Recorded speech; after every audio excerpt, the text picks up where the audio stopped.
to be alone. Tell me if you want to follow me now, to follow me. Take me to your arms and never leave me. Don't leave me, boy. Tell me if you want to follow me now, to follow me. Take me to your arms and never leave me. Don't leave me, boy.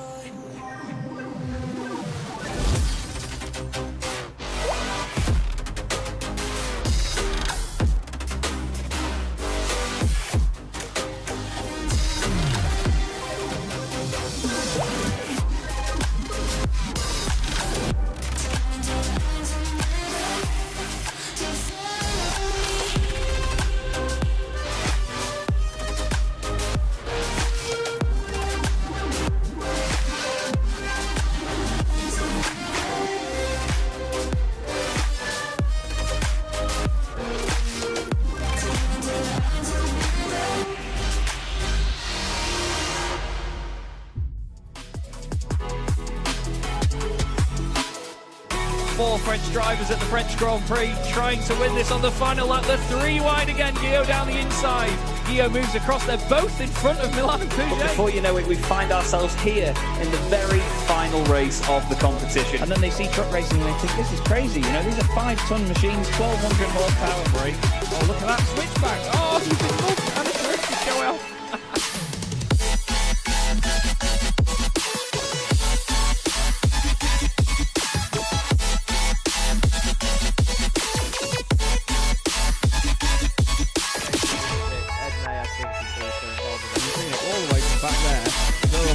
Gregory now, I love it. 10.5 minutes gone. Senna Lanson tries to go for the race lead.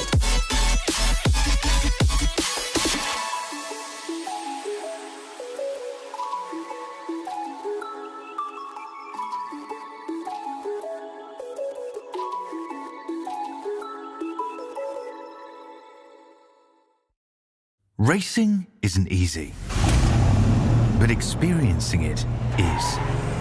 iRacing puts you in the driver's seat with the industry's leading sim racing game. Drive on laser scan replicas of the greatest racing circuits from around the world. Go head to head against other drivers chosen by skill-based matchmaking to ensure competitive racing at every level. Compete across all your favorite series. In officially licensed cars, engineered to deliver the most accurate driving experience possible.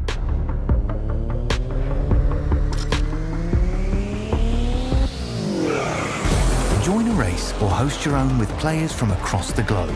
Race against the computer or in a league with friends.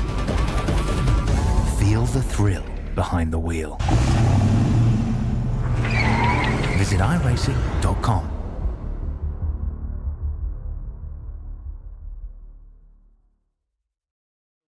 Finish. I think Dennis Melchett has done enough to win the last round of the championship and to win the title all in one fell swoop.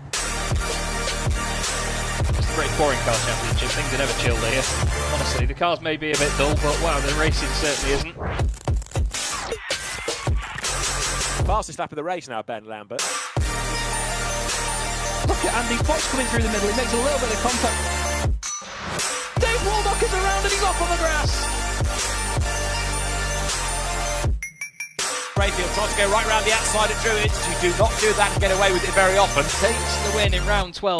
There's contact again! Fraser Smith and Dennis Melchett are off the circuit.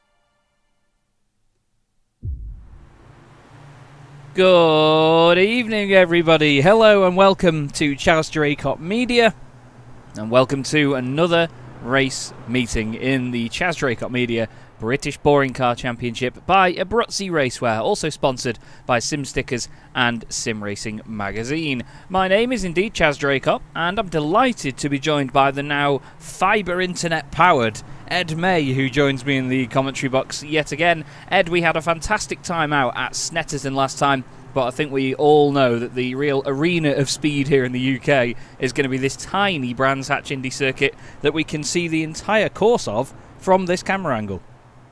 Yes, exactly. Thank you very much, Chaz. And yes, fibre powered on. I'm fully powered and ready to go for this rounds 13 and 14 over the British Boring Car Championship. And, well, what a championship it has proved to be. It's so close out in front. Obviously, we'll be able to run you through the standings very shortly. But it's just been so intense all season long. And for it to be as finely poised as it is, just a real testament to not only how good this car is for racing, but also how good the drivers are in this championship. Yeah, definitely. We've seen some fantastic drivers come into the series that haven't raced in the British Boring Car Championship before, and they are currently the guys that are flying the flag at the top. As we look at the championship standings, you'll see there's only 2 points between Jake Cranstone and Henry Morse. That was 3 points going to Snetterton, so it is remarkably close, with Kyle Ridley just behind, 7 points ahead of Stephen King, but that is all set to change as well as the last 3 race meetings will get underway shortly. Then we've got Patrick Dopart in 5th place, John Bailiff in 6th, and then it's very close all the way down. Jack Johns and Dan Downing there tied on 41 points each, but that is a prime example here of how the mediocre Cup for Independence point scoring works, because if you look at Jack and Dan in there, they're 9th and 10th in the championship, 41 points each, but in the Independence Championship they're on 77 and 53 points. They have a separate scoring system there that is as simple as 10, 8, 6, 5, 4, 3, 2, 1, and basically that's only depending on their Independence class position rather than their overall championship or race position, I should say. We've got Team Netcode just ahead of Nodaphone in the Teams Championship, but it's looking more and more each race now, Ed, like at the moment Team Jane Fonda have got that one sorted, haven't they, with just a couple of meetings left. Yeah, and I think it's partly just down to their consistency, but also a little bit of poor luck has befallen Team Nodaphone. We've seen it a few times this season. I think it was particularly was it Alton Park, where they got rather unlucky and didn't get to score the points that we were expecting them to be scoring. So it's all down to really taking the chances in this championship. Obviously only the top 10 score points, and that can have a real impact on how the drivers approach these races, especially the first one, because of that reverse grid top 10 format. Yeah, absolutely. There's a great battle already going on, even just here in practice. This is John Bailiff ahead of Jake Cranstone, the current championship leader and independent championship leader as well. Jack Johns is back with us tonight as well. It's good to have Jack back with us. I think he overslept for the last one. I think it was as simple as that. Jack is based in Dubai, so he's a long way away and obviously a few hours ahead. So by the time we're done here, I think it's usually at least 1 in the morning for him. So again, massive commitment from Jack, and we appreciate that. Same goes for Kyle Ridley as well. He's on the Grand Prix circuit there. The Australian driver obviously wakes up very early in the morning to race with us here in Boring Cars, and as well, we are very appreciative of him and his timing. Same with Henry Morse, actually, who's in America. So we've got a very international grid again this season, which is lovely to see. But it's Cranstone from Ridley and King and Bailiff at the moment. Patrick Dopart in 6th position. But this is only practice at the moment, Ed. But still, it's given us a fantastic insight as to how close this is going to be tonight. 4/10 covering the top 12. Immense, isn't it? Look at how close they all are on the timing screens, mirroring how close they will be in the race and also in qualifying. Drivers making as much use of the track time they have in this session. I think it's good use as well, simulating what it's going to be like in the races. It's not necessarily the easiest circuit to overtake at. We heard the drivers speaking about that after the race at Snetterton. There's a couple of interviews where the drivers were saying that they are expecting maybe the same level of overtakes that we saw at Snetterton, but I can imagine it will still be close, and any mistakes that the drivers make will be taken advantage of. I can imagine, obviously, in that second race, if we have the likes of Cranston and Henry Morse carving their way back up through the field like we saw last time out at Snetterton, well, I can tell you it's going to be a real treat.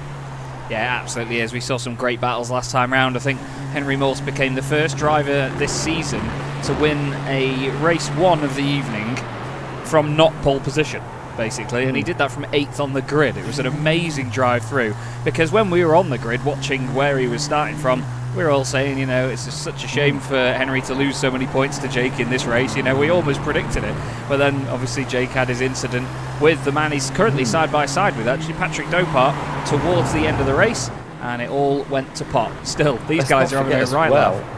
that Henry was suffering damage as well. The Yes. car was crabbing just a little bit as well in that sort of half a race. Essentially, he was having to nurse that issue. So it really just hammers home the level that Henry was really operating at last time around at Snetterton. And after all that hard work, he only took 1 point out of Jake Cranston's lead. Granted, that brings it down to 2 points, so it's not a huge differential between the pair of them. But still, Yeah. it shows that even when Henry Morse is having a brilliant day there, Jake Cranston is right there just to limit the damage.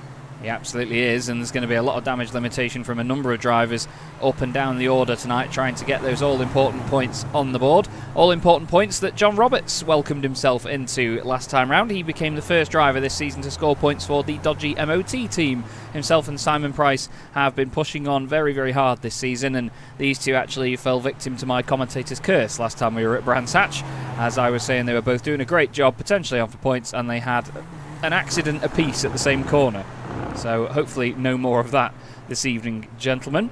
But yeah, I think we're in for a real treat tonight around this Brands Hatch Indy circuit. It's so tight and twisty, and it's such a short lap. I mean, 52 seconds, even in a car that I believe only has about 110, between 110 and 130 horsepower. And I tell you what, it's just another example of a great small British racing circuit is Brands Hatch Indy. It's iconic, isn't it, really, this place, Ed? It's legendary. It really is. There's history around here. You can feel it when you go trackside around here, and as well, something that you can really feel in the sim is just the elevation changes, the way the circuit sort of rises and then falls. I mean, the rise up towards turn 2, it's immense. Then you've got the drop down in towards Graham Hill. Cars take a lot of speed through there because it compresses as you get onto the apex. Really allows the car to hook itself up nicely, and it means that the drivers do need to be quite brave through certain areas of the circuit, even though it's a very short one. Yeah, absolutely. And I think part of the initial setup of Brands Hatch meant that it was a grass racetrack. And I think I remember being told by Peter Mackay, the absolute oracle that Peter is, he told me that there was once a massive race staged between cyclists and runners on the grass circuit here at Brands Hatch, an endurance race, and the runners won, apparently, which is remarkable. But again, we have this modern day iteration of Brands Hatch, and it remains to be an absolute gem on any calendar that has it in its roster. The British Touring Car Championship will of course be finishing their season here in October. They're heading to the Silverstone National Circuit this weekend, a layout that we don't actually visit in the British Touring Car Championship, sorry, the British Boring Car Championship. It wasn't used in the late 90s. They opted for the longer international layout, which we will be finishing our season at as well.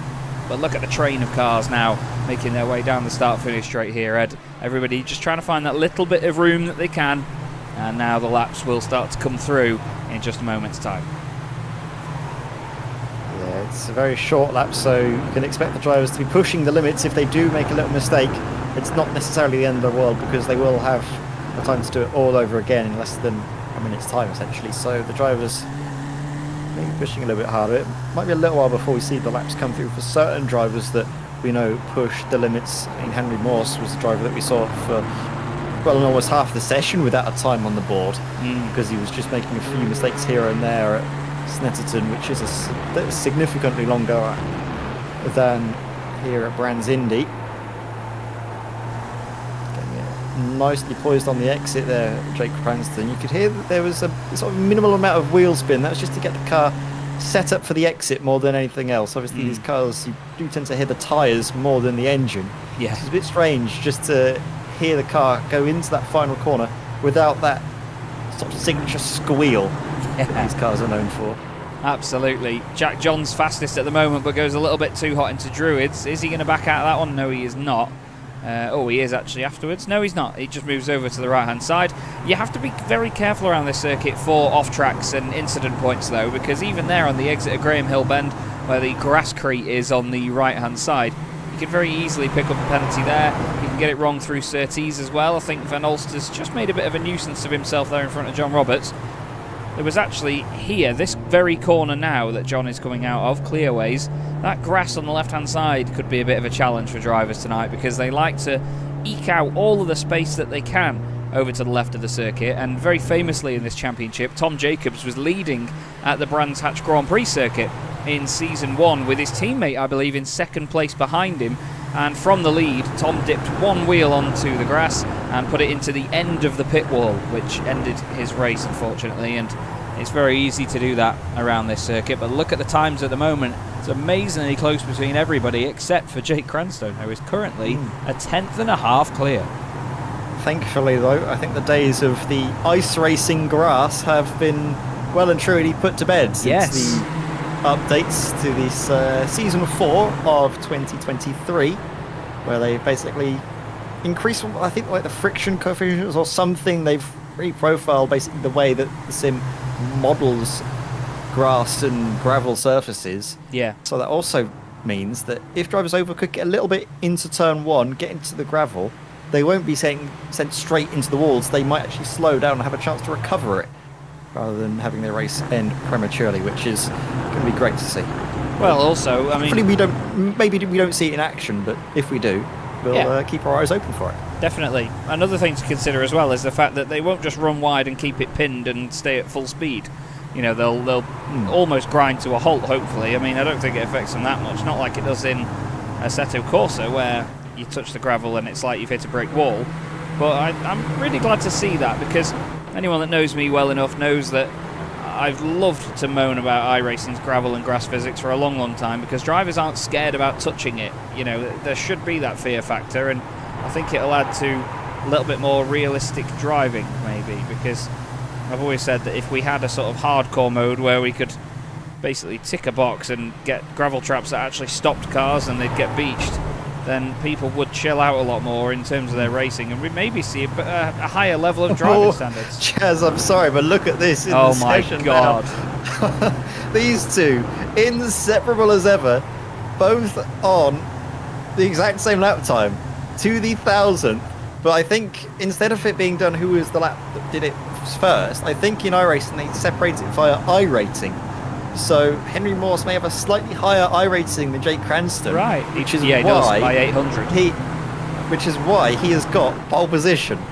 Well, it's interesting though, because it came up as a 52.854 for Henry Morse and a 52.855 for Jake Cranston. So I'm not quite sure why, but it obviously is less than a thousandth of a second between them, which is just remarkable. If I look in the sim itself, it is an exactly 1,000th between them. Ah, right. It was a 52.854 for Henry Morse, 52.855 for Jake Cranston. That is a strange one. I'm not quite sure why it's showing as 0, but still 72 thousandths between our top 4. Patrick Dopart is only 11 thousandths of a second off these boys. Stephen King, he's in 6th place at the moment, but he's not even 2 tenths off these guys. It is so close. Michael Blake is only 70 thousandths of a second off him, and he's down in 9th at the moment.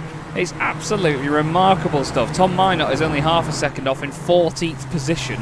There's a bit of a spread back then by 6 tenths, or well, now about half a second back to Derek Robb, then Martin Kenyon and John Roberts. But again, Henry Morse and Jake Cranston entertain us with this colossal championship battle between the two of them that will continue on until the very end of this season. It is really exciting stuff. Trying to work it out as well based on the amount of pole positions that the drivers have taken so far this season. I think Cranston just edges Henry Morse in that respect.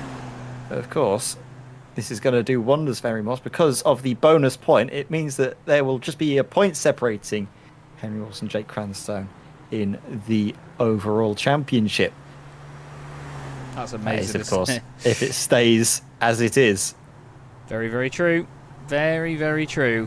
I mean, it'd be incredible if there was 1 point between them in the end of the championship in the favour of Henry Morse, or even, to be fair, if Jake Cranston was 1 point ahead, because of the fact that that 1 point is actually less than a thousandth of a second's worth as the season has gone on.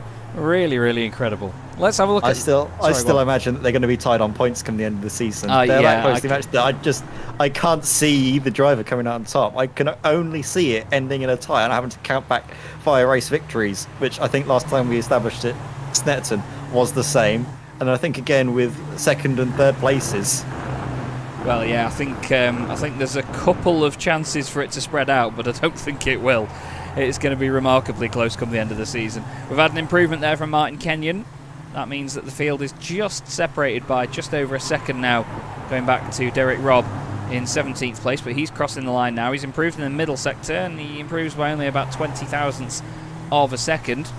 However, it is stupid close, and when we look at the Teams Championship, obviously Team Jane Fonda, Kyle Ridley and Stephen Burns both doing a wondrous job at the moment in 4th and 8th position, but still on for some solid points. Nodaphone trying to overtake Henry Morse just on his own. Michael Elliott, his teammate, is not here for this round of the championship, and unfortunately for Michael, he hasn't scored a point yet this season, but somehow Henry Morse single-handedly is beating Nodaphone in the Teams Championship.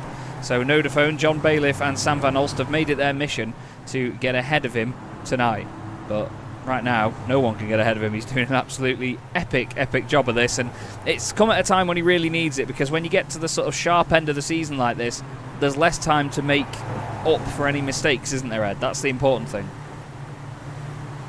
Yeah, there really is. So every single opportunity counts that little bit more, especially with the margins as fine as they are. Cranston actually gone into the pits, and I'm not sure if he's going to be coming back out again. Did he have an issue out on circuit? He came out at the same time that Henry Morse did, but now Jake Cranston's turned to the pits. Doesn't seem to be in a hurry to get back out there. Jack Johns has parked with him, and that's on their way out, so I imagine they're probably communicating to go back out on track. Stephen Burns has just popped the car into the side of the wall there. Stephen King... Three cars have all gone out, and Jake Cranston has stayed where he is. Yeah. So that is Stephen King, Jack Johns and Sam Van Olst that have made their way out onto the circuit. All of these guys do sit in the same Discord voice channel as well, by the way, everyone, so they all do constantly communicate with each other, and they're all having a good chat. Not everybody is in there tonight by the look of it, but the majority of the field, I'd say a good 80 to 90% of the field, is in the same Discord chat, so they get to speak to each other while the race is going on, and that can help sometimes in the unique scenarios, Ed, where maybe a driver is running wide and, you know, they'll just be side by side with someone and they'll go, oh, watch out, John, I'm running wide, and then John could, you know, give a bit more room or back out of it or whatever. And it just helps everybody have a better time of it, doesn't it? I mean, you don't often see it in a championship. You'll often see everybody sort of piling together in their own teams, but it's been lovely to see the positive vibe that the guys have had all racing together and talking about it while they're going on. Yeah, exactly. I think it helps that this isn't necessarily what we class as a teams championship, in the sense that the drivers don't have their teams pre-made, like already set up. They basically only have their teams allocated to them, which I think increases that sense of camaraderie that we have in various other championships here on the Chaz Draycott Media channel. Obviously, the Formula One championship is a very similar style where the drivers are allocated, but it's done on performance, isn't it? Not on the lucky dip that we have in the British Touring Car Championship. But that still has an effect on obviously fostering good relationships up and down the grid, because people then get to know and race with alongside people that they might not have raced with before. It's a really, really good idea that I'm glad you've brought forward from the boring cars into Formula One. Now though, we are getting into the stage of the qualifying here tonight, where the drivers push that little bit more. They might be struggling to put the times on the board, at least a valid time on the board, because they are pushing that little bit more and maybe running just slightly wide of the track limits. Just over 9/10 of a second separates the entire field at the moment. Martin Kenyon is currently bottom of the pile in 17th, but he's only 9/10 of a second off. It's really, really close throughout the entire order. Don't forget that only points go down to 10th place in this championship, so you have to be inside the top 10, and then for race 2 of the evening, the top 10 from the first race, I should say, gets reversed on the grid. So it really is a savage nature, this championship. You do not get points handed out to you for finishing in 48th position. So it's certainly one where the drivers have to work hard. But what's been lovely about it, you know, while the numbers have dwindled slightly in the last couple of meetings, you know, real life always does get in the way. First, we always say this, you know, we're never going to put any pressure on drivers to constantly turn up. You know, you have to do it. They can turn up if they want to, but drivers are still here. They're still fighting, even if they've not got points on the board this season. They're just, I don't know, it's added that value to just getting one championship point, hasn't it, Ed? I mean, look at John Roberts last week. He was over the moon to score 1 point. And that's what it's like in Formula 1 now these days. You know, it's difficult to get up there and chase one championship point, and to give it that same sort of value is just, I don't know, it's really rewarding to see it, I think. Well, absolutely. It's all about drivers fighting for something. And I think the fact that the points are that difficult to come by really does stoke a fire in some of these drivers to go and push that little bit more, fight that extra bit harder, and make those results mean that little bit more, because when they are difficult to come by, it just makes it feel all the more hard-earned and, I guess, more satisfying at the end of the day for a lot of these drivers that aren't going to be up there fighting for the titles, fighting for sort of those top positions. But if they can get some points on the board, if it was just given out to them just for turning up, it doesn't really feel like an achievement. No, absolutely. You know, I've competed in many championships, like, I mean, this isn't a dig at them, but the World GT Championship by World Sim Racing, you know, I've competed in that a lot before, and even if I've had an absolute shocker of a race, as Jack Johns has definitely not had a shocker of a lap time there, he, Bailiff and Downing have all just improved. But, you know, even if I finished in 48th position, the aforementioned 48th place, I'd still get a couple of points for turning up on that night, and that could help against it, a situation where somebody doesn't turn up. But at the same time, I want to have to work for my points, you know what I mean? I want to have something to chase, that carrot on a stick, so they say. So it's, yeah, there's two ways of looking at it, of course. There always is with anything in sim racing and competition. There's an improvement from Martin Kenyon, by the way. He's now less than 9 tenths behind the top spot, but we're into the last 30 seconds now, so drivers will be completing their final laps, and that will be it. Jake Cranstone is going across the line for one more pip at the post, and it does not look like he's going to improve there, or is he? Maybe. Only needs to be a thousandth or so. No, 52.946, so not close enough for Jake. And Andy Fox is actually the next car around on a lap by the look of it, so seems like that is going to be all from the session, because there's only 4 seconds to go.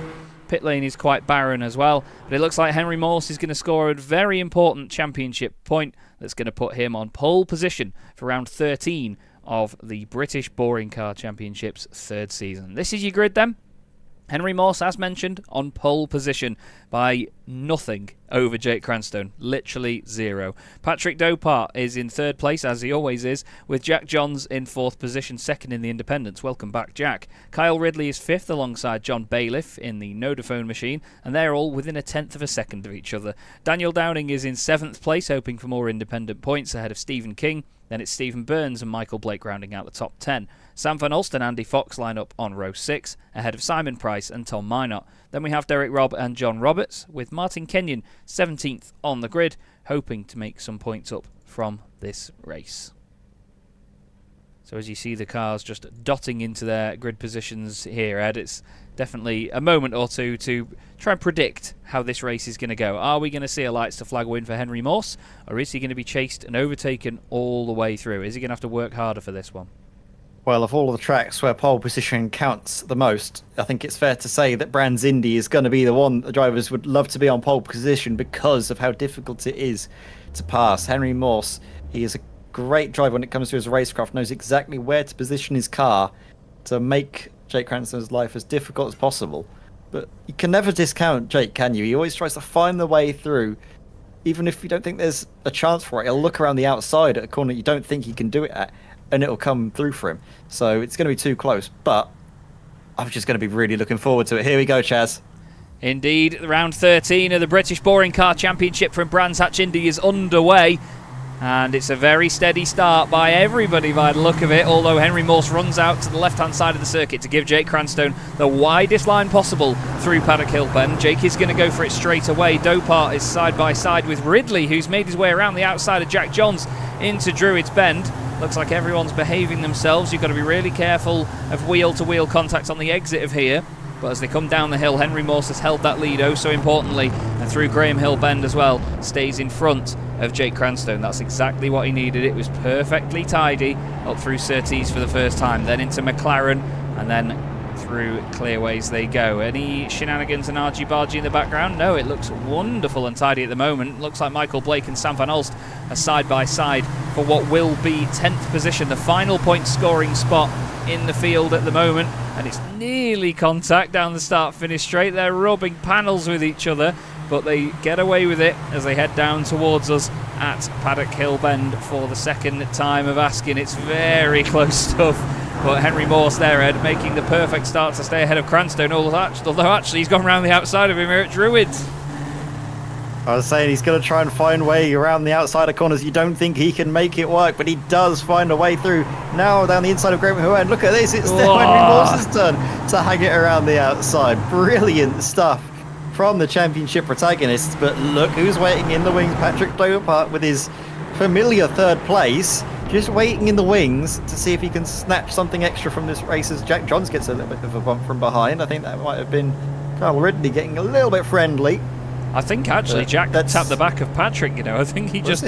Yeah, I think it just unsettled the rear end because suddenly the rear end wanted to overtake the front, but it's very, very tough stuff at the moment. But that was quite a surprise there from Henry Morse to see that he didn't get a slowdown for that, you know. I think you can take a lot of room on the grass crate around the outside of Graham Hill Bend. It's one of those corners that really invites you to take a lot of speed in because you can take a lot of room out. So that's very advantage between... I think that's Tom Minot and John Roberts. Yeah, I think very close together. Contact leading up to that. I think Derek Robb overtook him in tough means. Let's have a look. Is he just going to make a mistake? Yeah, the back end's got away from him, and he's going to have all the luck in the world on. Oh, there was contact in front of that actually, and then it was everybody else just avoiding him. I think the contact was actually between Andy Fox and Simon Price just ahead.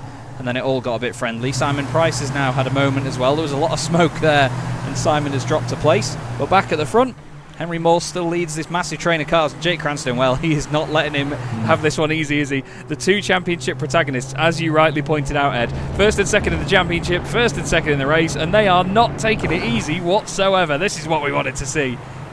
This is going to be so hard for these drivers because you don't really have a moment's rest here at Brands Indy. You've always got something to do. There's never an area at the track where you can relax and take a breather as, oh dear, Martin Kenyon. First contact with the car and then contact with the wall. Look at that right hand side of the car completely banged up. I'll have a look and see exactly how that happened. Oh, Martin's made it 3 wide into there. Oh, and he's not got it stopped. It's far too late. Yeah, Martin dug himself in a hole by making it 3 wide there, and unfortunately it didn't get any better from that. Looks like Henry Morse has been smacked in the left-hand side, but there was only a minor tap from Jake Cranstone that we saw earlier on. So somehow the car has modelled that it's been walloped as if it's gone into the end of the pit wall. But the two of them, interestingly, are making a bit of a gap here over Patrick Draycott in his regular third position. Yeah, he's very familiar with that spot, but he always seems to convert it as well, which is good for him. And of course, championship... Steering me, that's Dan Downing, and just ahead of him that was Stephen Burns. That was just ahead, wasn't it? Yeah, Stephen Burns. And the two Jane Fonda cars still scoring some good points. I'd say it's probably their championship that might be sealed sooner rather than later. With more 4X contacts like that, it could be a drive-through coming for Stephen Burns. This was just a little while earlier actually. This was him actually getting through, no contact there. Forceful though, wasn't it? Close as you like, yeah. Really just assertive, I think is the way to put it. Yes. Jake Cranston looks to go around the outside of Henry Morse, then maybe for a switch back up towards Druids. You can just see a cover from Henry Morse. A bit late, but I think Jake realised where that Jetta was going and took appropriate action. Fantastic racing yet again. There's more movement further down as John Roberts now tries to go past Tom Minot side by side for 13th position. Both cars a little bit banged up at this point, but they've both had their fair share of accidents so far. There's a tap there through Graham Hill Bend. And again, not really necessary, but the guys are just fighting and having some proper touring car racing. Well, at the front, Morse is still somehow holding on here. The rear window is gone, but he's still somehow in front of Jake Cranstone. Is he going to just give him a little 0x push down the straight? Oh, I think he knows exactly how long that Jetta is. Snaps on the brakes, dives out, locks up the rears. You could see a big streak of smoke there. Morse has got no option but to cover the inside line. Jake goes with him because Dopart's there around the outside as well. Patrick Dopart fancies a bit of this. Jack Johns wants in as well. He's going to go down the inside of the Bordeaux driver, and that's how easy it is to do. You try and make a move, it doesn't pay off. You get shuffled back Is he going to be able to make this stick though, Jack Johns? He needs to leave room on the exit, so too does Patrick. They understeer into each other, they lock together. Now Kyle Ridley wants in as well. Bailiff's got a great view of this as well, so Stephen King still side by side round Surtees. Johns has to get back over to the left, does so. Kyle Ridley goes a little bit deep, and Jack Johns I think is going to get this move completed here. Is Dopart now going to be hung out to dry by Kyle Ridley as well? They're still going to be side by side now as they go down the not quite straight here at Brands Hatch. This is excellent racing again from the British Boring Car Championship by Abruzzi Racewear, and it continues on while the two leaders start to get away.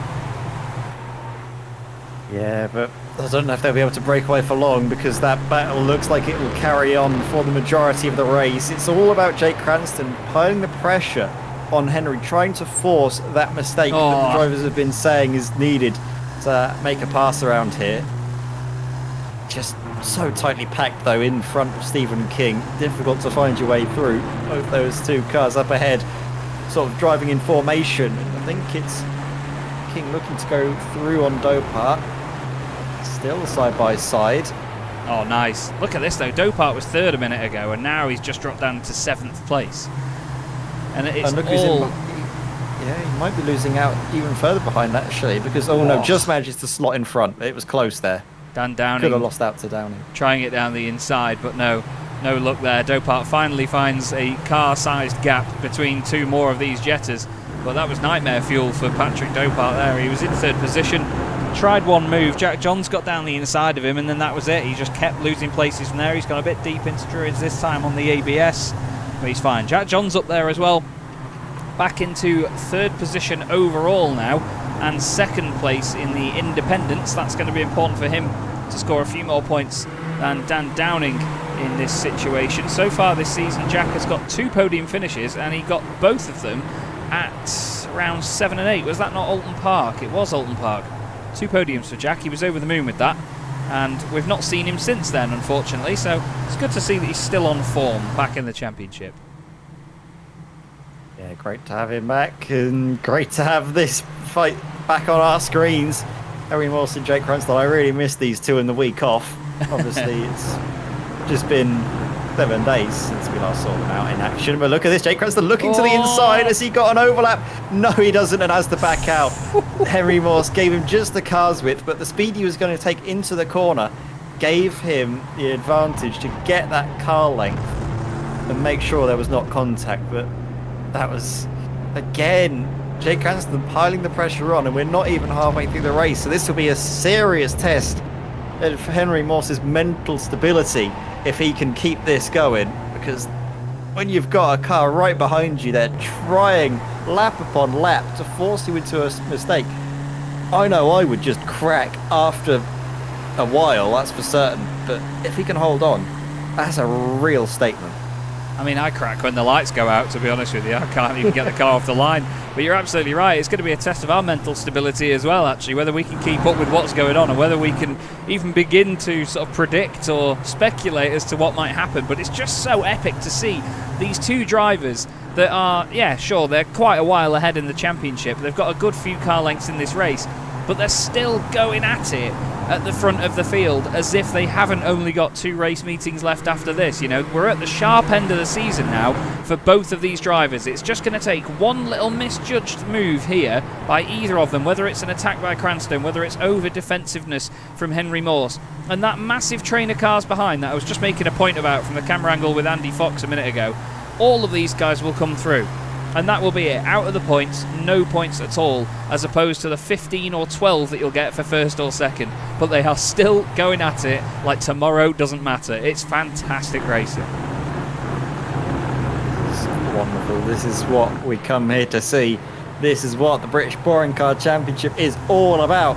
Great racing in these jetters. It's something that most people on iRacing wouldn't really think about, this long forgotten and long ignored car on the service, giving some excellent entertainment. It's a real testament just to the sim itself, how it models all the cars as well, just the car itself, but also this championship and these drivers that we've managed to all get together on a night like this. It's absolutely wonderful, and it'll carry on for the rest of the night, especially in that second race, because you can see that Henry Morse and Jake Cranston are struggling to pass one another. It's a little look to the inside. Is there an overlap? No, but again, it's just those looks. Yeah. Just trying to force Henry Morse into an error. Yeah, he's just unsettling him at this moment in time, isn't he? He's just trying everything he can to get in his head, just to fill his mirrors. But before you know it, Jack Johns is back on the scene as well now. So Jack is starting to reel them in, and he's going to get a bit more of that slipstream. You don't get much of it in this car, but it still makes that tiny bit of a difference as well. And obviously because Jake is having to go at it and attack and then suddenly back out of it, while Henry is putting himself in compromising racing lines to have to then back out of it and go slower, the two of them are just slowing each other down. But look at Jack here looking so under control. Nice and tidy. Plenty of lock on in this car. The tyres can last quite a while, and I mean the fuel will last for about 3 weeks, but you just put more and more lock on. I remember Andy Fox telling some of the new guys to the championship when it restarted for this season, if you're running wide, just put more lock on, and if you're still running wide, just put more lock on, and if you're not still not going to be making the corner, just put your foot down and put more lock on. And that's basically how you save it in this car, because you can just continue turning. I used to race it on an Xbox controller, and you just go full stick to the right or left and it's absolutely fine. But now this has become, rather than a 2-car battle, it's a 6-car train for the lead. A bit of a gap back here to Dan Downing, who's still in front of Patrick Dopart, but I feel like these guys have been battling as well. There's more battling here between John Roberts and Tom Minot. These two, I think, are close on incident points now, so they're taking it nice and tidy through Graham Hill Bend. You can see John even getting on the brakes that time. But here's the move. Cranstone's down the inside. Jake Cranstone has got the car down the inside of Henry Morse, and he's gone for the race lead, and he's going to grab it. Unreal stuff. Like he caught him by surprise there, wasn't it? Just sneaking up the inside. It was close. This is a corner you don't tend to see drivers make moves up the inside. Oh, the back end got away from Henry. He got into the ABS. He just made a little mistake, and then that was all it took. Just one little misstep. Now, the thing is, Henry's going to be scared now, because the guys behind could very easily get excited by all of that and see free positions. I mean, they're already fighting amongst themselves. Bailiff and King are side by side, but Henry is sending it back down the inside indeed, Ed. You're absolutely right. He has to, though, doesn't he? He can't afford to just let that sit now, because Jake Cranstone's going to be gaining more points on him in the championship. But Jack John says, you know what? I want to race Jake, not you. And now he's side by side through McLaren, and if he carries on doing this, it's only going to help Jake more. Yeah, but I think Henry was just able to fend him off, and now Jack, after attacking, has to defend, and he's not able to cover off the inside. Kyle Ridley forced onto the grass just a touch. They banged wheels and doors together. Now up towards turn 1. It's going to be... Ooh, Jack John's just ahead of Kyle Ridley, but now out in front, Cranstone leads from Morse. Oh, there's just cars absolutely everywhere. As now Bailiff sends it up the inside of Kyle Ridley. Kyle doesn't want to give him the room, but he gives him just enough. He gets a good run on the exit, though, and he should hold on to it down the hill. Stephen King could maybe take advantage of that as well. Dan Downing's also in the picture. We've still got 6 minutes of this race left to go yet, so we've got a good 6 or 7 laps, I'd say. This is amazing stuff yet again from the British Boring Car Championship by Abruzzi Racewear. This is always the venue that is an entertaining one to watch. And I know these drivers will certainly be loving it as well. It does look so difficult to overtake, though. And as a driver, when you're trying to defend, it looks like it's very easy to lose places, doesn't it, Ed? One little mistake, you end up on that outside line. Sure, it's not a complete oval, but it'll feel like it from where the driver's sitting. Absolutely. One thing, though, is that it's early on in the day. There's still time to go in the race, even though it's only 5 minutes. We saw that for Henry Morse, that must have felt like ages having to defend from Jake Cranstone, and now the shoe will be on the other foot. Can Jake cope with the pressure of a driver harassing and looking and trying to force him into a mistake from now up until the end of the race? An interesting point to make as well is that Jake hasn't won a race since round 5 of the championship. Race 1 it was, and he won that at Brands Hatch here, funnily enough, on the Grand Prix circuit. But that was back in the middle of August. It was actually over a month ago, so we've not seen Jake win a race in a good 4 or 5 race meetings now. So he's certainly overdue another victory. It would be his 4th race win of the season. He won the first 2 races outright, got maximum points from the first weekend. He's had 3 second places in a row as well, 2 at Knock Hill and then 1 at Snetterton. But Henry Morse has had 3 race victories of his own actually in recent times, and he's won both of the last 2 race 1s on the night. So there's all sorts of form books that could be thrown out of the window looking at this race meeting. The sun has gone in for a minute. The drivers are like that. But at this moment in time, Jake Cranstone reigning supreme again here, while Morse makes that team netcode not quite Renault look very fierce as Jack gets mighty close on the brakes and all of a sudden has got a really good run out the final corner. Jake Cranstone seems so strong going into that final corner. He just seems to carry more speed into and out of it than anybody else out on the racetrack. It's astonishing. Maybe it's partly down to Henry Morse. Maybe that damage has hurt him a little bit or something to that effect, because there's a huge divot, isn't there, just behind that front left wheel. But regardless, not making excuses for him, we have to say Jake Cranstone is having a great time of things out here. Obviously, with the point differential from first to second, he will extend his championship gap by a decent margin. Obviously not as much with his main rival right up behind him, but still, it's going to be a welcome victory for Jake Cranstone if he's able to keep it going. Well, that's it. I mean, I said before that the tyres do last forever in these cars, but these guys know how long the tyres can last, and over the course of a 20-minute race, you can really kick their heads in as well, and you can kill the tyres before the race is done. We've got the whole top 10 separated by just over 4 seconds here at Brands Hatch in the British Boring Car Championship by Abruzzi Racewear. A quick word to say thank you to our sponsors as well.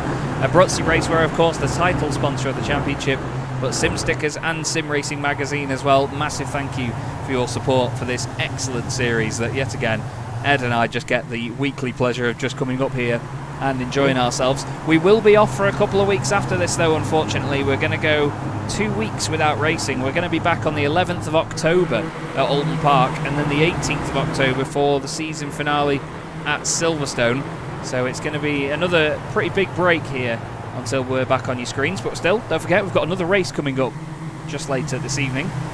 So definitely no reason to disappear just yet. And the sun realises there's no point disappearing yet either, Ed, as it comes back out again and heats up that road once more. Yeah, it wants to get a good view of the final 2 minutes of this race. That's why it's come back out of hiding, because we could be in for yet another grandstand finish as Henry Moss is closing back up to Jake Cranstone.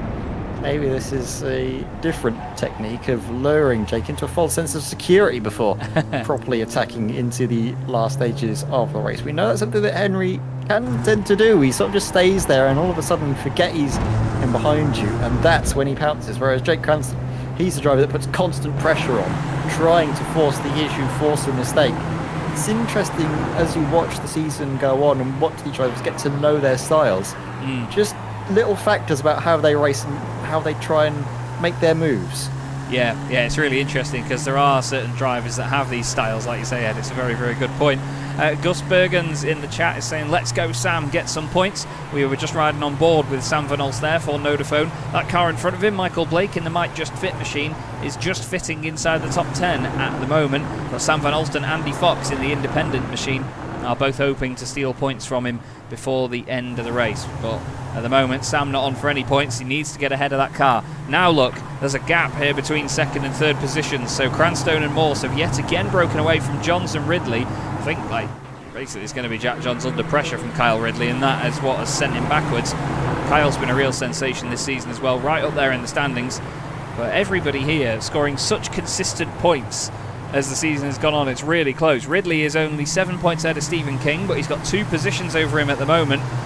So that is all important for him to continue to extend that advantage. But one more lap to go here, Ed. Barney waves the white flag. It's Cranstone still in the lead. Here we go, still in the lead, but will he lead come the checkered, because Henry Moss is getting closer, and with a good run there through the first corner, now up towards Druids. Looking all the way around the outside, he wants to get the overlap down into Graham Hill, but it's not going to work out for him. And Jake Cranstone seemingly able to hang on just a few corners more, will take victory in this first race of the evening. Then in behind, it's all carnage and chaos as Stephen King is being in the battle with John Bailiff, and Bailiff is seemingly able to secure his position out ahead. And now, is that Kyle Ridley looking to get through on Jack Johns at the close? It might just be. I think he's going to try it. He's got no option really other than to just give it one more go, but it doesn't look like Henry Morse is going to be able to do enough. It's a battle of the titans at the front of the field, but taking his 4th win of the season. It's been a while, Jake, but he's done it again. Jake Cranstone wins, Henry Morse second, Jack Johns back in the championship with a podium. Great drive for him ahead of John Bailiff, Stephen King, Daniel Downing, Patrick Dopart, Stephen Burns and Michael Blake, who finishes the final point scoring positions. And then a bit further back we have Tom Minot, who's just going to finish in 13th place ahead of Derek Robb, and then John Roberts and Simon Price is a little bit further back from that, with Martin Kenyon completing the field. But wow, wow, wow, the battle at the front yet again. Epic entertainment there, Ed, and I think we got spoilt rotten there, to be honest with you. Jake Cranstone doing such a good job. Once he got the lead off Henry Morse, he did not look back. He really didn't, and that was the mark of a real talented driver out there, just piling the pressure on. And sadly for Henry, he just wasn't able to withstand the whole race distance, and it was just one little mistake, wasn't it, into that final corner that proved the decisive difference maker. It absolutely was. Less than 0.2 of a second separate Jake Cranstone and Henry Morse, and now Jake extends his championship lead to a massive 4 points. Jack Johns is in third place in that race with a great podium finish again. Well done to Jack, returning to the championship. He had 2 second places, I believe, last time we saw him, so he's certainly on podium scoring form when he arrives. Kyle Ridley was 4th, ahead of John Bailiff in 5th. Then we had Stephen King in 6th place, Dan Downing in 7th position, and then Patrick Dopar in 8th. Stephen Burns and Michael Blake complete the top 10 scorers, with Sam Van Alst in 11th and Andy Fox in 12th. Then it's Tom Minot 13th, Derek Robb in 14th position, John Roberts is 15th ahead of Simon Price and Martin Kenyon. So the drivers are now going to have their warm-up session here, Ed. Doesn't look like we've got many people going out on the circuit though. You can see the entire track from up here. It might be a bit of a blurry camera angle, but still you get to see just how small this place is. What did you make of that first race, and how do you think it's going to set us up for a second race? I have no idea. I mean, it's such a difficult circuit to overtake at, isn't it, Chaz? It's so tight. We saw it there. The difference maker was just a mistake out in front, so I can't imagine that it'll be an easy time for Jake Cranstone and Henry Morse to carve their way back up through the field. But I'll tell you what, I'll look forward to seeing their attempts at the very least. Absolutely. Well, unfortunately, there's not much track action going on at the moment, but I think everybody's going to go and have a chill out for just a few minutes before we get the second race of the night underway. Don't forget the top 10 on the grid will be reversed for this second race of the evening, everybody. So if you just bear with myself, Chaz Draycott, and Ed May, we'll be back with you in about 5 minutes' time, and we will get race 2 of the night in the British Boring Car Championship by Abruzzi Racewear underway.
Hello again, everybody. Chaz Draycott and Ed May here for the British Boring Car Championship by Abruzzi Racewear. We're here ahead of the second race of the evening, round 14 of Season 3 here at the Brands Hatch Indy circuit. We've had a great time so far, an amazing round 13 of the season. And well, Ed, I think we're going to have a lot more entertainment in this one, maybe a little bit more argy-bargy, because I have to say, the guys kept it very tidy and very clean in that first race, didn't they? They really did, but we all know that in the second race, the gloves tend to come off a little bit further, don't they? And the drivers push that little bit harder and maybe have a few more mistakes and a few more incidents. So we will await with bated breath, I suppose, on the action that is to come. But I'll tell you what a great race that was by Jake Cranston there to get the victory. And that's only the second time the driver who puts it on pole position has not won. Very true. Very true. So there's certainly a lot to think about in this second race of the night for these drivers. Although no, Henry Morse did it last time. That's what I said, it's the second time we've seen that happen. Sorry. My apologies. I thought you said it was the first time. As Andy Fox there does a little bit of initial D into the side of Stephen King. I'm sure Stephen's going to love that one. But there was no sort of malice in that at all. This is just part of the fun now in the warm-up. Stephen's going to probably put him in the barrier now just to sort of repay the favour. These guys do just have a bit of fun in the warm-up sometimes. And no, he's actually not got a run on him there. Foxy's run away. Foxy's on the brakes there, trying to get it sideways, and around it goes. Great entertainment all the same. Patrick Dopart is going to be hoping for a bit more from this second race. Obviously, with his finishing position, he's going to be a bit higher up on the grid this time, because he was running very happily in third place there, Ed, and all of a sudden, what was an attempted overtaking manoeuvre around the outside into this corner, Druids, he was suddenly offline then, and everyone was just steaming past him, and he ended up in 7th by the end of the lap. It was difficult, because obviously if you get forced offline, everyone's going to just come steaming by, and because of the slipstream, it allows the cars to be that much closer. You don't really then have a gap to slot yourself into, so you struggle and you have to try and fight in an awkward position, being put offline. It's just, well, like trying to push custard uphill with a fork. It's just not something you can do. It's a nightmare. It's like trying to push custard uphill with a fork. Why have I never heard that? There we go. That's a new one for you then, Chaz. That is absolutely fantastic. There you go. I'll give you that one for free. I've not got much to come back from that with. I really don't. Sorry, I did just kind of flashbang you there with that one. I'm sorry, but thankfully, to move on from that madness and confusion, we can get forward with driver having a bit of fun in the pit lane as we get ready for. I mean, he's certainly ready, isn't he, for the start of the second race? Raring to go, and well, knocking 7 bells out of his Jetta in the process. Oh, absolutely. That is, that's possibly one of the best phrases I've ever heard. I hope you all appreciate that as much as I did.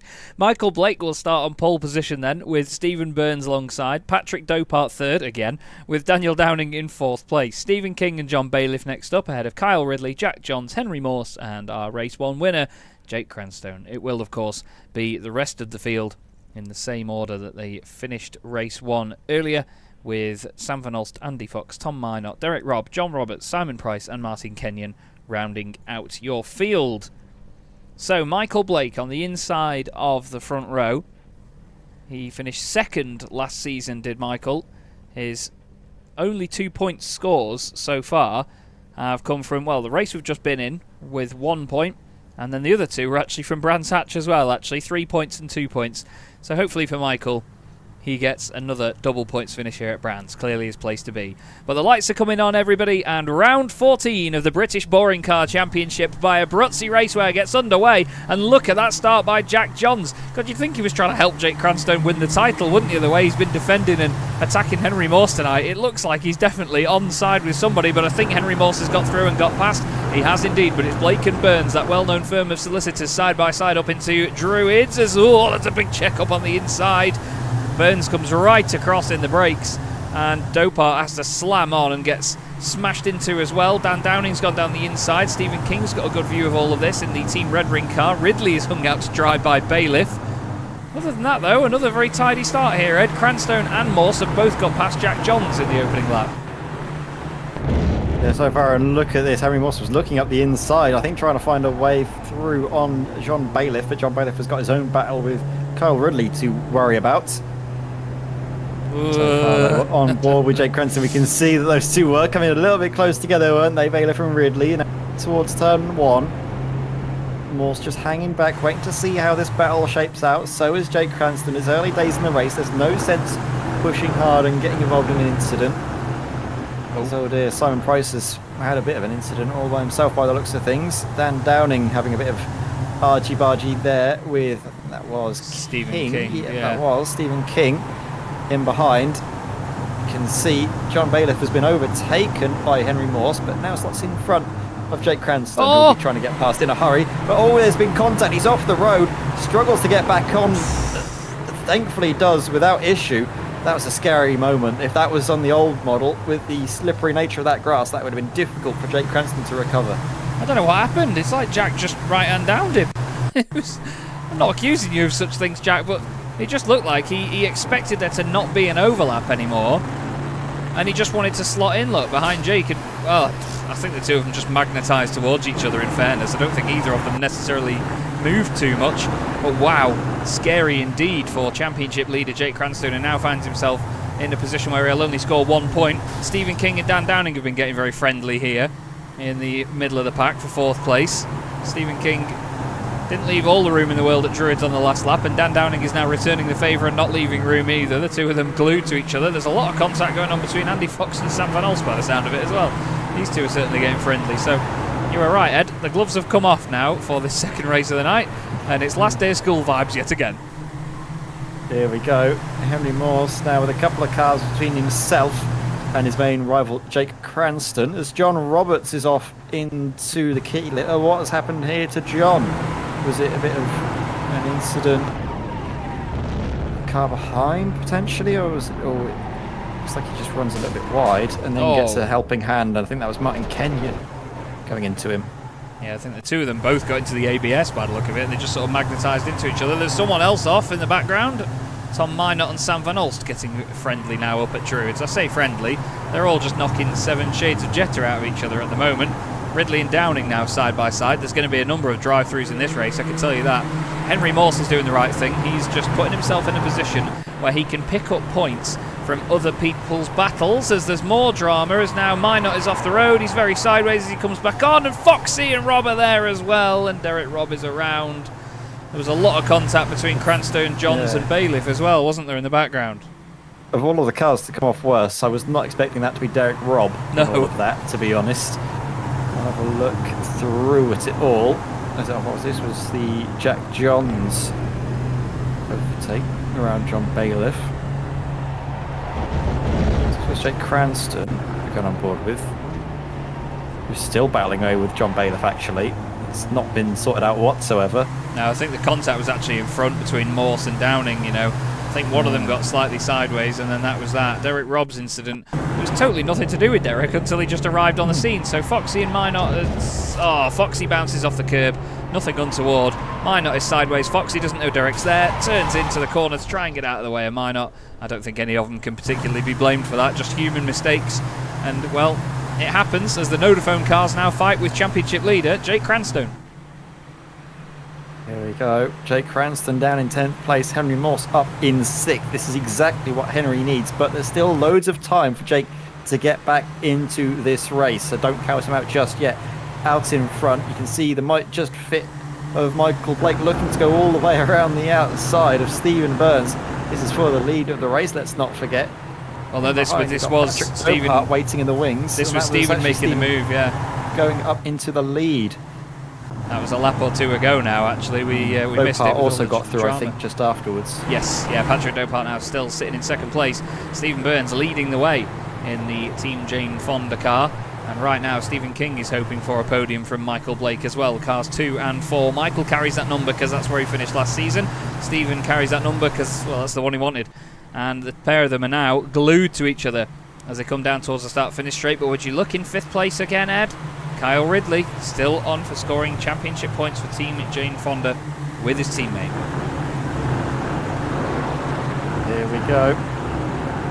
Now it's game on with Michael Blake and Stephen King battling away. Stephen looking for that podium place. seemingly coming through from just Henry Morse as well, in behind Kyle Ridley.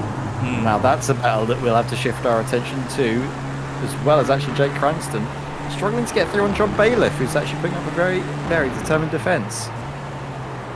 Yeah, it seems like at the moment, I think Cranston might have some damage from earlier contact or something, but he is struggling to make his way back through. The car actually looks in decent shape. The one way to tell is by going to the rear window, and you know it's in very good shape when the rear window's still in it, because these cars get deformed in the slightest, and the rear window seems to unrender itself, unfortunately. With how things are now, unbelievably, Henry Morse finishing in 6th place would gain 5 championship points. Oh, Patrick, that was unnecessary. Doesn't need to make contact there, just turns into the back and burns his car. I was going to say that Jake Cranston, if he finished in 10th anyway, he's just overtaken John Bailiff, would only get 1 championship point, and John's going to try and get that position back off him, which would mean that the championship lead is tied again with 2 race meetings left. Now Jake goes back in front-ish to get 2 championship points, which would make the gap 1. Oh my goodness me. These guys know the width and length of this Jetta like the back of their hand. It's fantastic. Now the Vodafone cars fight for the final point scoring position. Bailiff slots in front, but we need to look further forward again, because yet again the battle's going on at the front of the field. So the championship lead at the moment would be 1 point in favour of Jake Cranston. Unreal. Absolutely bonkers here. It's just so close out here in the championship. Oh my word, it's so close with Henry Morse, and that was Dan Downing close to contact there. The pair of them need to keep their noses clean. I'm just amazed that, like you say, no matter what seems to happen, race all of a sudden the second race seems to tip the pendulum in the other direction for the championship. Why we love it though, isn't it, Chaz? Really, it's so close between the pair of them. I think the momentum's going one driver's way and then the other way, and look at that now. Henry up into 5th place as Michael Blake runs wide through that final corner. That could open the door wide for Dan Downing now in towards turn 1. Oh, whoa! Oh. What has happened there to Jack Johns? What was that? I have no idea. He seems to be out. Is that a disconnect potentially? It looked like it disconnected, but the car kept going, and it's seemingly putting him out. That looked like a massive hardware failure that just initially crashed the PC. That's a huge shame for Jack Johns. He's still in the Discord channel, but I imagine he will drop out in a moment, because that looked to me like the wheel went, because it went full right and he was still there, and then it just shut down completely. That was unbelievable. I've never seen it happen like that. We've seen drivers just go in a straight line and not brake and then disappear after about a minute, but that was just instant. Absolutely instant. Was certainly a very strange one. We'll have a look at from Jake Cranston's point of view. It seems like the car, it keeps the steering locking onto the right. Yeah, the wheel just drops, doesn't it? Where you imagine the disconnect could have been. Yeah. Oh no, Stephen King blinking in and out down the inside of Patrick Dopart. Very, very tough Henry stuff Morse there. going up the inside as well for 4th place on, that's Kyle Ridley. Now all the way around the outside, Graham Hill Bend gets the move done. Nice. It was very tough stuff in front though from King and Dopart. King was barely on the circuit on his way into Druids. Nearly had to pay to get back in. Nearly ended up on the spectators bank, but he's making it work. Still he's around the outside of Dopart. Henry Morse wants a piece of this as well. This could be 3 positions for Henry. Patrick Dopart's going to cut back across, but he's not got that gap completely filled yet. Not quite sorted out yet, but now the inside, Henry Morse on Patrick Dopart should be able to get the move made and get up into the podium places. Jake Cranston, meanwhile, is making steady progress, now up into 7th place. Morse just trying to squeeze out Patrick Dopart, but Patrick is having absolutely none of it. You can see Henry Morse all the way around the outside now, should be able to seal the move in towards the final corner. Around the outside he goes at Surtees. This is tough stuff, this. Kyle Ridley now down the inside of Patrick Dopart as well. Can he make it through here? Patrick is yet again getting shuffled out position after position. He's going to be hating this. Jake Cranstone is behind Dan Downing, who's on his way to win an independent race. But I say on his way, we've got 9 minutes left. We're only at the halfway point now. This is balmy stuff yet again. Epic entertainment from the British Boring Car Championship by Abruzzi Racewear. Again, thank you to our sponsors, Sim Stickers and Sim Racing Magazine, for their support of the series. The independence battle in the lead of this as well is great, because Dan Downing's got to try and stick to his guns here with all these guys fighting around him for overall positions while not getting mugged off by Jake Cranstone, who is sat in there with him. Michael Blake wants a piece of it as well. If Michael finishes where he is in 8th place, he's going to get his 2nd point score of the night and only his 4th of the season. Well, all 4 of them would have come from Brands Hatch. Let's hope he can hold on ahead of those 2 pesky Vodafone cars. Or maybe not. As John Bailiff sends it up the inside. Oh, what a move. Patrick And Dopart, had a big moment there, running incredibly wide. I think he got hit. I think there was... You reckon? There was definite noise of a Jetta under fire. Let's have a look here with Jake Cranstone. Go a bit higher up. Is Downing going to... yeah. Excuse me, sunshine. Thank you very much. Wow. Okie dokie then. Still side by side now, Dopart. He's going to be absolutely seething. I'm surprised the car hasn't gone red. He's that angry. Side by side now with Michael Blake. Clearly doesn't have any time for Michael's rubbish right now. Doesn't want any nonsense. We need to look at the championship situation here, because Henry Morse is on his way to 10 points if he finishes in 3rd. Jake Cranstone is currently in 6th and would be getting 5 points. So that would mean Henry Morse leads the championship by 1 point. Oh my word. Unreal! Unreal! Inseparable, unreal. these two. It's still as close as ever. It just means now the points have shifted in Henry Morse's favour coming into these late stages of the season. Can I just point something out? out? In front, King has just gotten ahead of Burns, I think. He has. Well, he's still getting ahead of Stephen Burns, I think, is the best way. But just to point it out, Henry Morse now gets even more championship points. Thank you, he says. Lovely stuff. Now that means that he's going to have a 3-point championship lead if he carries on. This has been a great night for Henry, though. This race has been a perfect example of what Henry can do. He's been so tidy, just picking up places, lap after lap, using other people's battles and other people's nonsense just to gain those extra points where he needs them. And Cranstone's been having a real tough time of it. I was just about to say, though, Dan Downing, just in front of Jake Cranstone, I have to make... I mean, I'm glad I'm sitting down when I say this. Dan Downing has not won a single race in the independence category this season. Wow. I don't know how. It's always been Jake Cranstone, Tim Rutten took 1, and then Jack Johns took 2 at rounds 7 and 8 at Alton Park. Other than that, Jake Cranstone's won every independent race so far this season. He has 9 wins to his name. Dan Downing's going defensive, trying to hang on to that now that you've, well and truly cursed him. Yeah. Out in front, though, Henry Morse was looking for a move on Stephen King.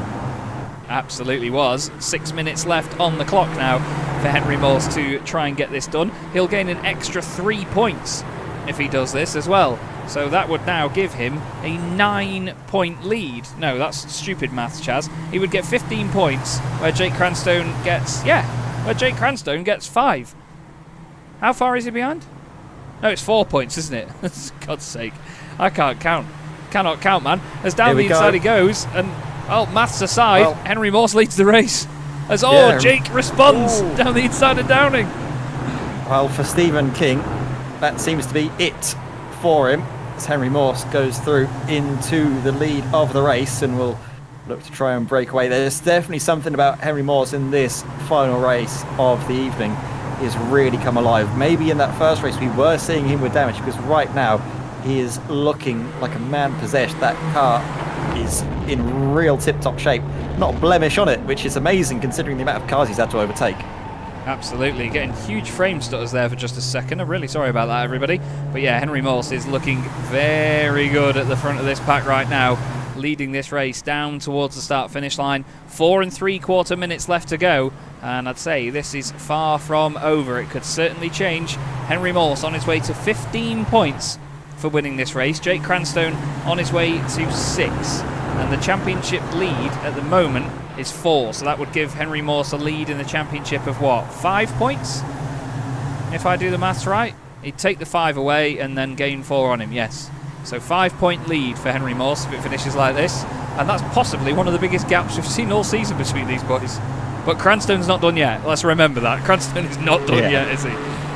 Absolutely not. He's got 4 minutes to make up as many positions as possible. I mean, if you look at it, he's only 1 second back from Henry Morse. And, well, as I say that he's got 4 minutes to go, he dispatches one in about the time it takes for me to finish that sentence, as he's gotten ahead now of Stephen Burns.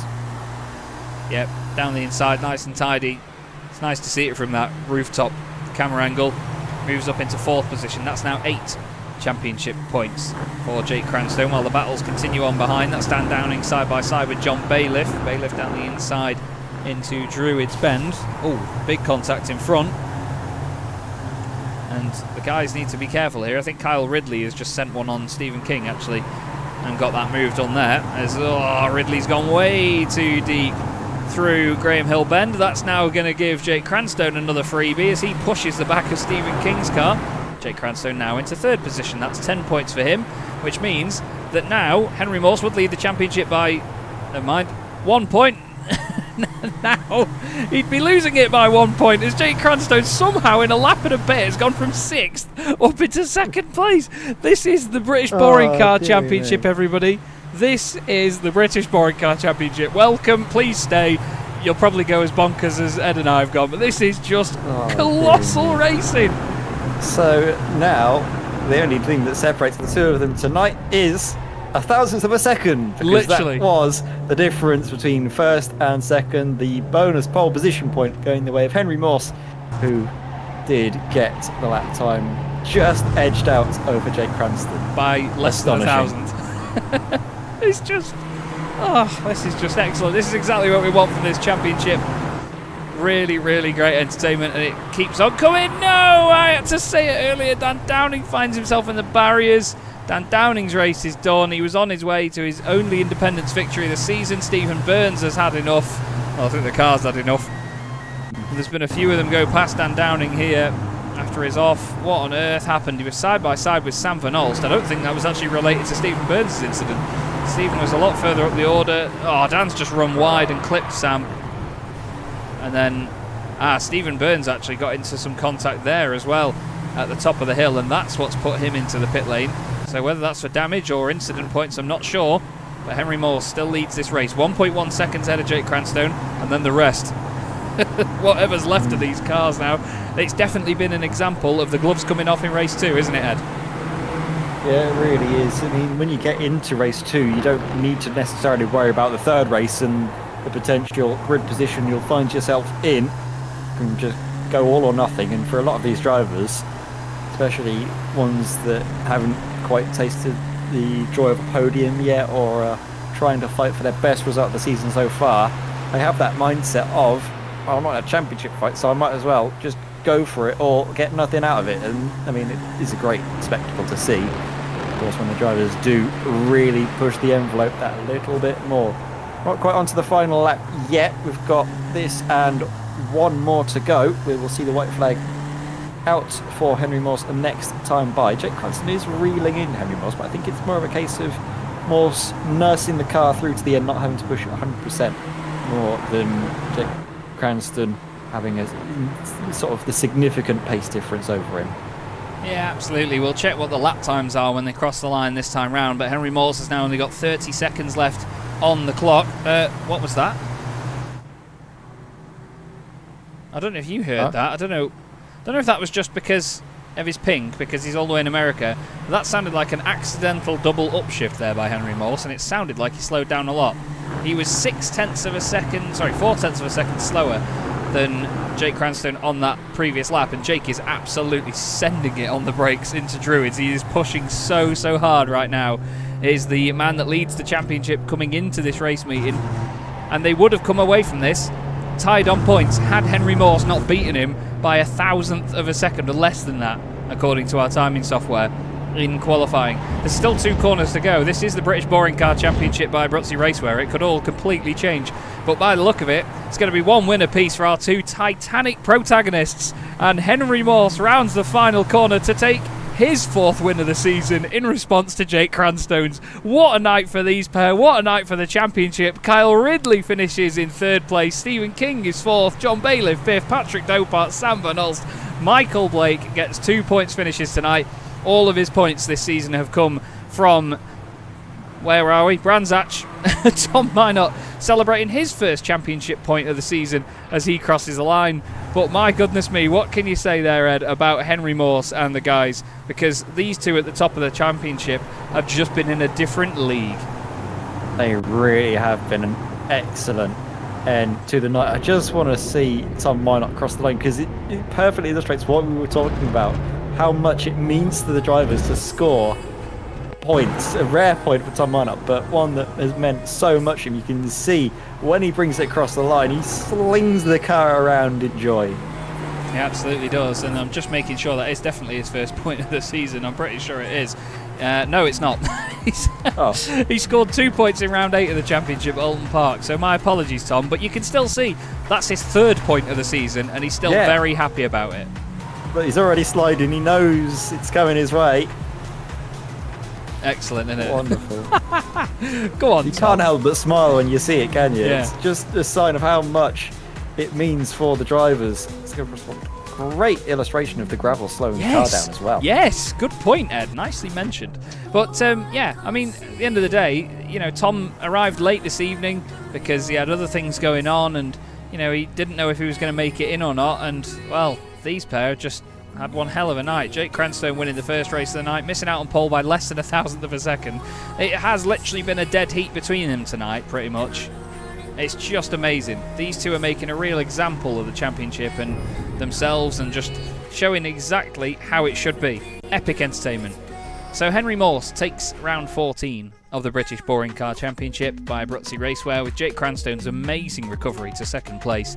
And Kyle Ridley gets another podium finish. That is the 5th time Kyle Ridley has been on the podium this season. Stephen King finishes 4th, car 4 P4, can't complain too much about that. John Bailiff next up with Patrick Dopart 6th. He's had a tough night considering good qualifying. Sam Van Ulst finishes 7th. Michael Blake gets 2 points finishes. Andy Fox gets 2nd place in the Independents in 9th overall. And Tom Minot gets another championship point. Stephen Burns finishes just outside of the top 10 ahead of Simon Price and Martin Kenyon, while Dan Downing, Jack Johns, John Roberts and Derek Robb all retire from the race. A busy, busy night for them, Ed, and I think, someone that we can actually get a good chat with here is the man that unfortunately retired from that race halfway through. Jack, looked like a hardware failure from where we were, mate. What was the diagnosis? Honestly, I don't know what the issue was, to be honest. It happened to me in qualifying as well. Exactly the same thing. The screen, froze, but I can still hear the engine, and I can hear that I'm still in control of my car for about 5 seconds, which is pretty scary when I'm surrounded by everyone else. Oh god. But I was in Discord guys, it's happened again, I'm not in control. But then I heard the wall and I assumed that I was off the track, so it was fine in the end. But I didn't get in anyone's way, which was good. I was going to say, I think going down a straight and shouting, guys, it's happened again, is not not something that really you wanted this evening. No, but yeah, no, it was a shame. Honestly, I don't know what the issue was. I don't know if it's just with the new season of iRacing. I don't know if my computer can handle it anymore. Maybe I need to knock some graphics settings down or something. But I don't think it was an internet issue. No. Discord was fine. Yeah, it didn't look like it was a connection thing. No blinking or anything. No, but it was an interesting round. I enjoy Brands Indy, actually. It was pretty fun. It was tough. It's tough to overtake here, obviously, with 4 or 5 corners. But no, it was good. It's been good fun. And obviously we've missed you for the last couple of rounds. It's been a shame not to have you on the grid, but we've got a nice little break now before Alton Park and before the season starts to sort of wind down. Will you be there at the Island Circuit with us? Is it? So it's not next week, it's the week after? No, even worse than that, the 11th of October. Oh, a couple of weeks away. That's all right.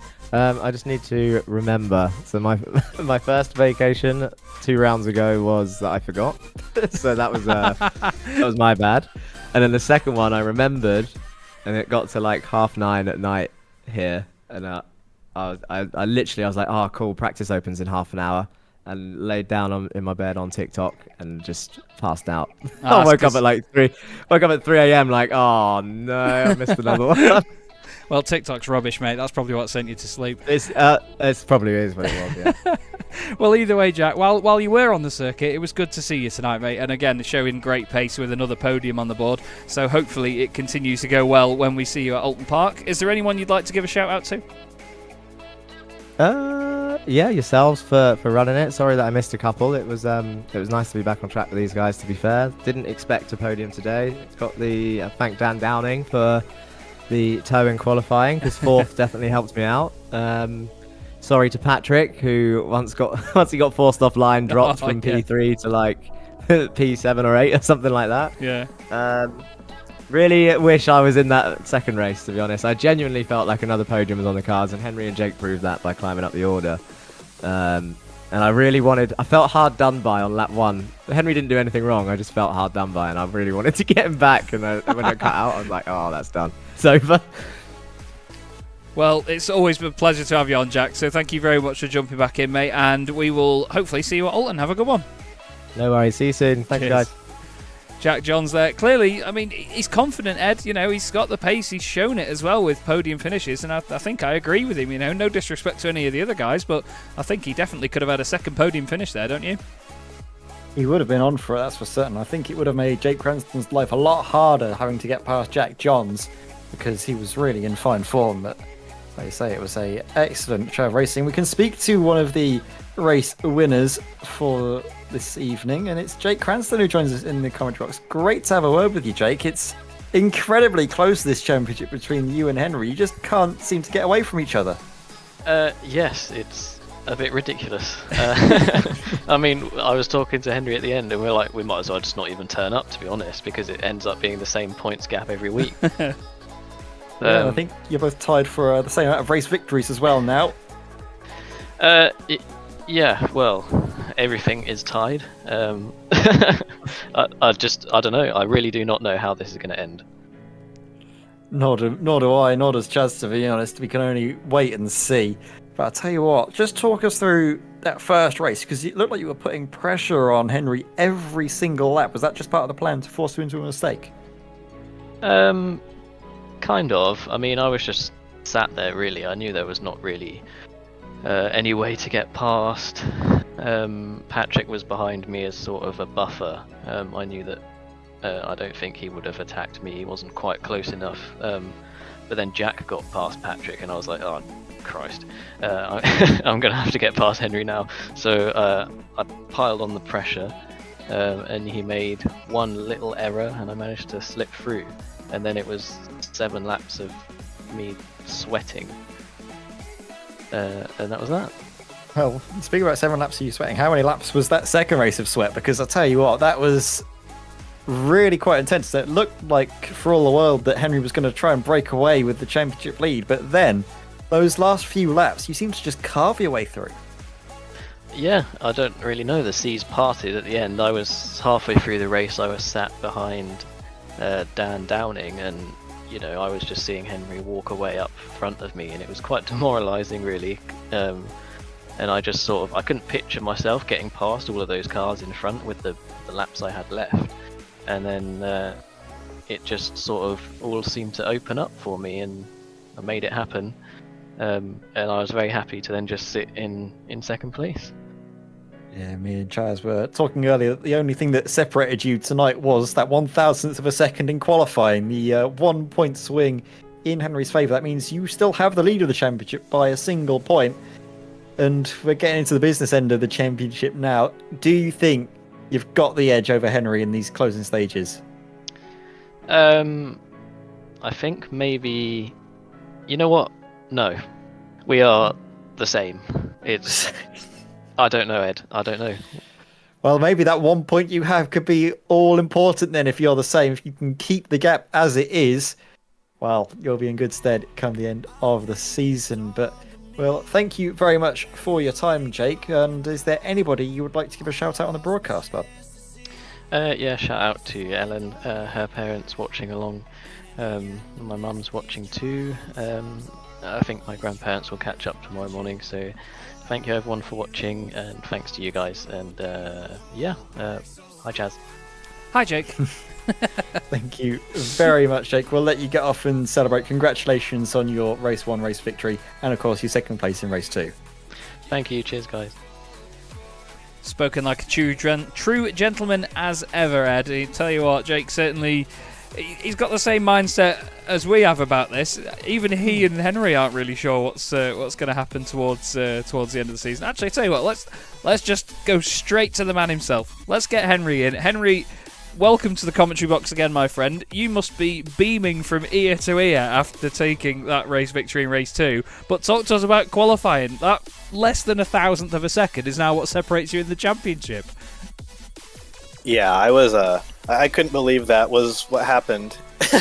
I wasn't really super optimistic, to be honest, just about my pace. But I ended up putting a good lap together, and I got a little extra draft coming to the line. And apparently, it was really just that little tiny bit that I needed. So I don't know what...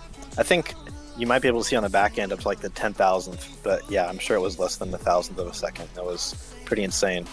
And now and it was stressful too, because... The qualifying session was quite long, and the laps are so short. So, I mean, Jake probably had another 12 opportunities to find another 1,000. Yeah. So, it was pretty stressful for the last 10 minutes or so of that session. Absolutely. I mean, it was very, very intense for us as well, because every single time we saw anyone cross the line, we thought it's that close between the entire field that anyone could make the difference and just eke another 12 thousandths or so ahead. You know, it's just mad how close it is. But now that you are now tied again on race victories, I think if we took pole position points out of it all, you'd probably maybe have 1 or 2 points between you still, because I think there's a bit of an imbalance with who's got poles. But now, literally, as it stands, that 1,000th or less than 1,000th of a second is what has equated to that single point that now puts you ahead in the championship. It's amazing. I mean, we asked Jake what he thinks will happen towards the end, but I don't think there's any way of knowing, is there? No, I don't know. The next couple tracks are tracks that I feel comfortable at, so... that helps for sure. I know Alton's always been fun for me in officials, and Silverstone I did quite well at earlier on in the season, so I'm feeling optimistic.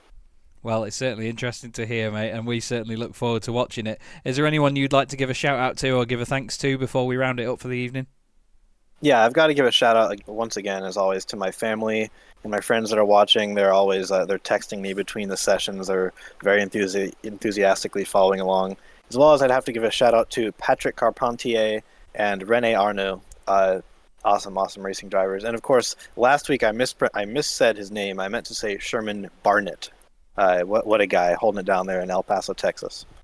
Lovely stuff. Nicely said, Henry. Always a pleasure to speak to you, mate. Well done on your results this evening. It was epic to watch as ever.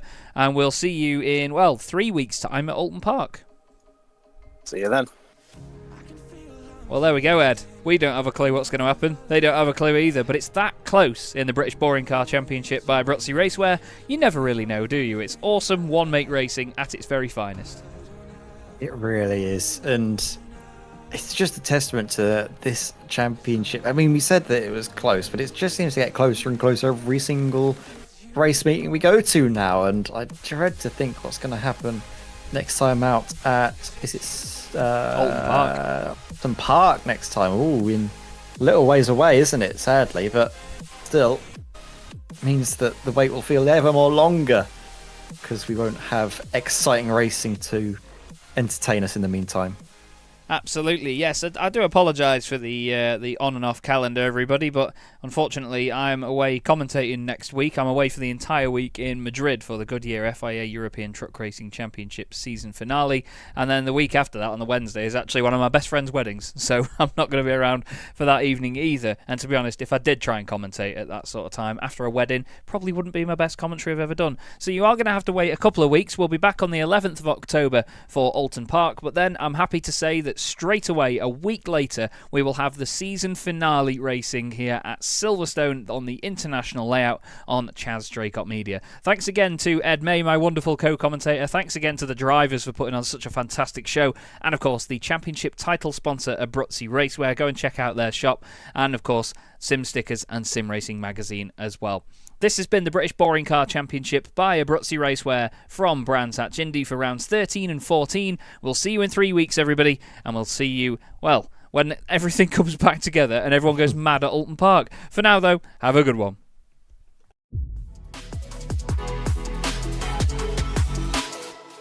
4 French drivers at the French Grand Prix trying to win this on the final lap. The 3 wide again, Guillaume down the inside.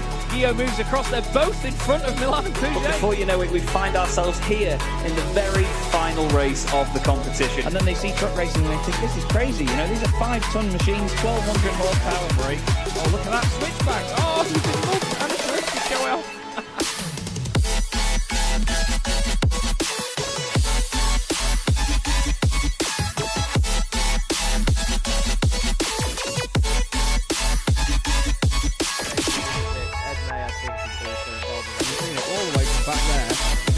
Ben Gregory now, I love it. 18.5 minutes gone. Senna Lanson tries to go for the race lead.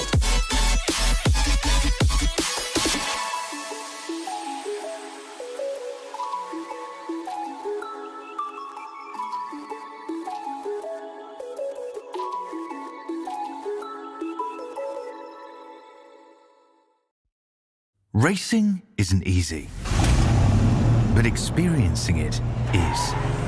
iRacing puts you in the driver's seat with the industry's leading sim racing game. Drive on laser scan replicas of the greatest racing circuits from around the world. Go head to head against other drivers chosen by skill-based matchmaking to ensure competitive racing at every level. Compete across all your favorite series.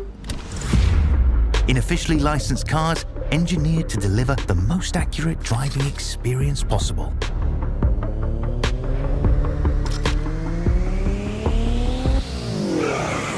Join a race or host your own with players from across the globe. Race against the computer or in a league with friends. Feel the thrill behind the wheel. Visit iRacing.com.